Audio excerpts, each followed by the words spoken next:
Action. ఒరుగా ఊరి నుంచి ఎప్పుడు పడా రాజమండ్రి తగదంటావా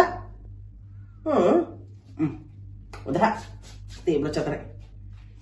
ఇంకేటిరా మన జవులు గండి పసది కానీ పట్టణంలో పనికి ఎక్కించినట్టుగా విన్నాను రోయ్. ఆయనోరే మన గోదావరిలో లుట్ట అమ్మాయికురా పట్టణంలో పలకరించేవాళ్ళు లేకపోతే ఎక్కిన బస్సు ఇది వెనకొచ్చేస్తారు రోయ్. అలా నువ్వు అజ్జాలు నేనా పట్టణానికా సెట్ కదా అబ్బాయి. ఈ గోదావరి తల్లి గాలిలో వదిలేస్తే ఊపిరి కూడా ఆడదు నాకు. కట్టమని చెప్తాను కదరా అమరావతి ప్రాజెక్టులో సాధించిన పతిదిని రానంతే. అవును కాదుగానే ఉన్నాను. నాకు బాగా శాంతంగా అమ్మ నాయ ఉన్నారు, వాళ్ళ ట్రాక్టర్ ఉంది, దున్నుకొని బతికేస్తాం అని ఇట్రా 15 రోజులు పట్టణం వెళ్ళేసరికి పత్తి కబుర్లు మాట్లాడుతున్నాం. అవ్వ కాదురా నాకు ఇదొకటి చెప్పు.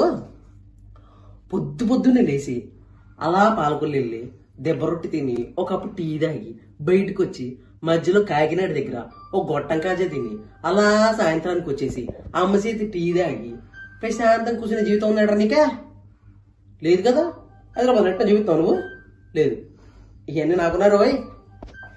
నిజం చెప్పరా 7 రోజులు ఎంత కమ్ముకుంటాయో మనుషులు కూడా అంత మంచివాళ్ళరా. మొన్నటికి మొన్న నేను పొలం మోపెత్తుకొని ఇంటికి వచ్చేస్తంటే దారిలో ఒక ఎదవ వచ్చి చిన్న డ్యామేజ్ ఇచ్చాడు రా. కింద పడి అప్పటికప్పుడు ఆర్ఎంపీగాడు వచ్చి ఇంటికి తీసుకొస్తే అమ్మా ఊరే నా ఇంటి ముందు ఉందిరా. చెప్తే నమ్ము కానీ ఊరికి 10 కిలోమీటర్లు అవుతుండే రంగమ్మ కూడా నా దగ్గరకు వచ్చి ఏంటది అన్నారం ప్రసాద్ తినిపిస్తూ చూసుకోబడ్డారు ఎదవ అని తిట్టినప్పుడు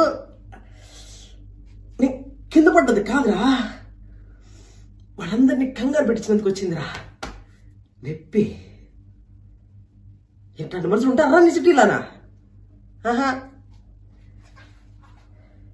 రే ఈ గోదావరి తెల్లనోడు పుట్టినోడు ఎక్కడ బతకలేడురా, ఏండే బతికేస్తాడు. నిజం చెప్పరా నువ్వు పండగకు ఒకసారి వచ్చి పొలస తినిపోయినా నేను పొద్దుగూకులు ఎండే ఉండి పచ్చడి మెతుకులు తిన్నా నేనే గ్రేడు రోయ్.